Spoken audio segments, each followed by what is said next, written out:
With the recent buffs, Woo Jinchul has gone from being by far the worst SSR hunter in solo leveling Arise to a character who is actually really good. And with the correct build, he can be even better, which is why today I'll be going over how you can best build Woo Jinchul. So then, as always, let's begin with his best artifact sets. And there are many different ways to build him, as the solid foundation gear set, as well as also the toughness gear sets are going to be your two best gear sets if you want to build him as a DPS. As the solid foundation gear set on the 2 set effect will increase the user's basic attack damage by 18%, and then on the 4 set effect, you'll be able to increase your core attack damage by 18% as well. And then whenever you land an attack with your basic attacks and stuff like that, you'll be able to charge your core gauge by 60, which will just allow you to gain your core attacks much faster. And if you didn't know, in Woo Jinchul's kit, he's all about spamming skills, which helps him get his core attacks really fast, so this gear set will be really useful for him. And then for the toughness gear set, this is just a more universal DPS gear set, as on the 2 set effect, you can increase your critical hit rate by 8%, as well as on the 4 set effect, you're able to increase your critical hit damage by also 32%, which makes it a really good, just universal, great option for any DPS in the game that does like to crit anyways. And then if you want to build him more of as a supporting based character, the solid analysis gear set can be really good, as you can support your team with break damage, but also just with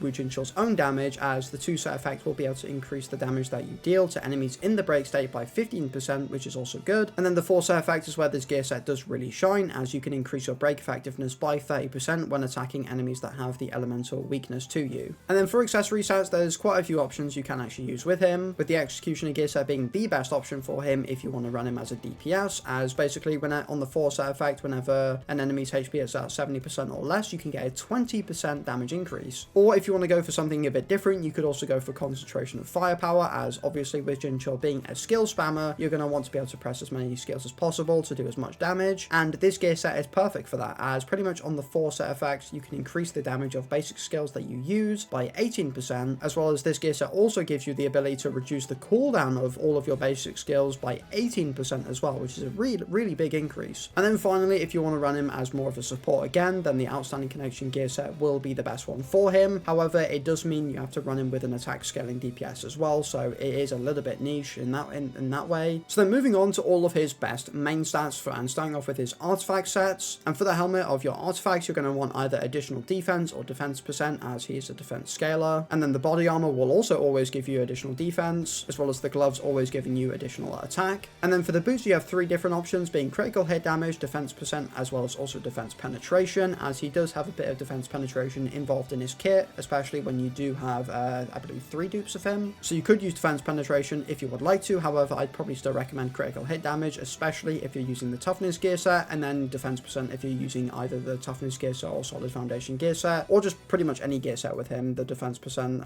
main stat would be amazing. And then for the necklace, additional HP is always guaranteed. For the bracelet, you'll want wind damage, and then for the ring, it'll either be additional defense or defense percent again. And then the earrings will always give you additional mana points. So then for substats, and starting off with his main artifact substats, you'll want things like critical hit rate, just to get more damage out of him. Things like defense penetration can be useful. Defense percent as well as additional defense are going to be the 2 main ones you want the most. Mana point cost reduction can actually be a really useful stat on him, as I've mentioned many times before. He is a defense, he's a skill spamming defense scaler. And then just things like damage increase and stuff like that can also be very useful. And then for your accessories, it's literally the same thing, pretty much any stat that can increase your damage, and then most importantly, critical hit damage. And then fortunately, when it does come to building Woo Jinchul, you'll pretty much always have a guaranteed really good weapon for him, as his exclusive weapon on a different level is one that you actually get guaranteed for free just by logging in when you first start your account, as well as just Woo Jinchul as well. And with this being his best weapons, it does mean you don't really have to worry too much about other weapons, as with this weapon, you can, whenever the user attacks, you can ignore 2% of the target's defense, which goes all the way up to 6% of the target's defense. And then also when mediation of power is used, which is your basic skill 1, you can increase the damage dealt to the target that you're attacking by 5% for 3 seconds, which then stacks up to 3 times. And this buff can be increased from 5% all the way to 20%, and can also still be stacked up to 3 times. But if you are very new to the game, then the Steel Axe will be your best free-to-play option, as it does increase your core attack damage by 9% whilst remaining as a defense scaling weapon. And then when it comes to investing in your hunters as well as just building them just in general, the certain skills you do level up actually make a huge difference. As the first skill I'd definitely recommend that you level up the most is going to be Mediation of Power, as this has a really low cooldown of 8 seconds and is definitely the skill that you press the most, so it's going to be one of the skills you get the most damage out of, so you're going to want to level this one up as much as possible. And then the next skill I'd recommend you level up is his second basic skill, Iron Fist, as pretty much with Mediation of Power you can actually decrease its cooldown by 3 seconds, and because you can use the skill 2 to 3 times depending on how many dupes you have, you can reduce the cooldown of Iron Fist from 12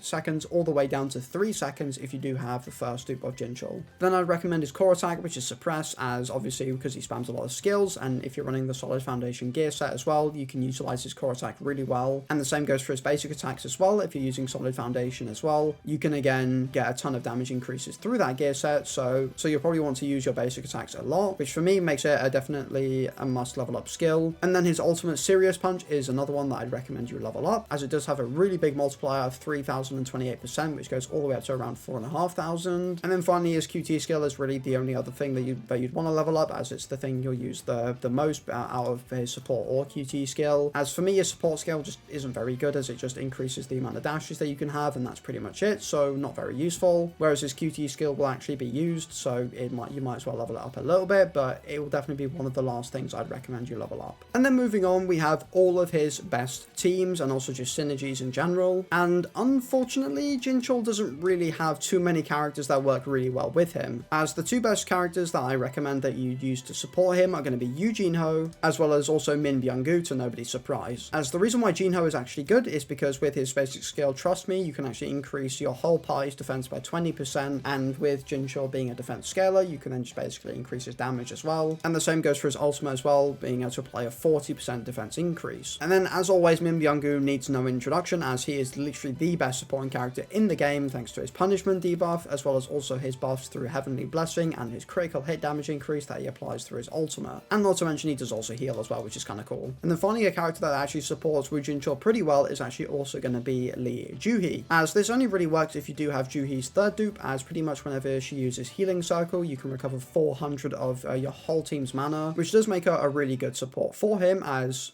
with Jinchul spamming a lot of skills, it means he's going to use a lot of mana at the same time. And then especially if you're using the Concentration of Firepower gear set to then increase your mana point consumption as well, it then does make Juhee pretty much potentially a must-have in your team if you are using that gear set. And then if you want to run Woo Jinchul as more of a supportive based tank class character, then you can use him with a team like this, as pretty much if you're going to run the Outstanding Connection gear set, you'll want to run him so he's before your attack scaler, which for this example is Silvermane Baek-Yoonho. And then if you are running a team like this, being with like someone like Silvermane Baek-Yoonho, the downside of these two characters is that they only really have a lot of single target damage, and that's pretty much it, which is when a character like Emma Laurent does come in handy because she has a lot of AoE damage. And then when it comes to shadows for Jinchul, it's pretty self-explanatory. You'll either want to use tank, or if you're using a crit based build, then you'll want to go for Egress as your Shadow Authority leader. But I feel like most people will opt to use tank just so you can increase your defense. Then I'd also recommend Blades as being one of the best options to help Jinchul a lot, because as I mentioned before, Woo Jinchul especially doesn't really have that much AoE output. So a shadow like Baraka or Blades with his basic skill Frost Gazer is going to give you a lot of AoE damage. And then the final slot will either go to Egress if you want some more damage with his bleed debuffs, or if you want a bit more support and defense decreases and shield creation and stuff like that, then Iron will then be your best bet. But overall, I think Egress will be the better option. So there you have it. Woo Jinchul is actually an amazing character, especially when you build him correctly and use him correctly. However, unfortunately, he does suffer from being a character of the wind element and also a defense scaler, as there's not really many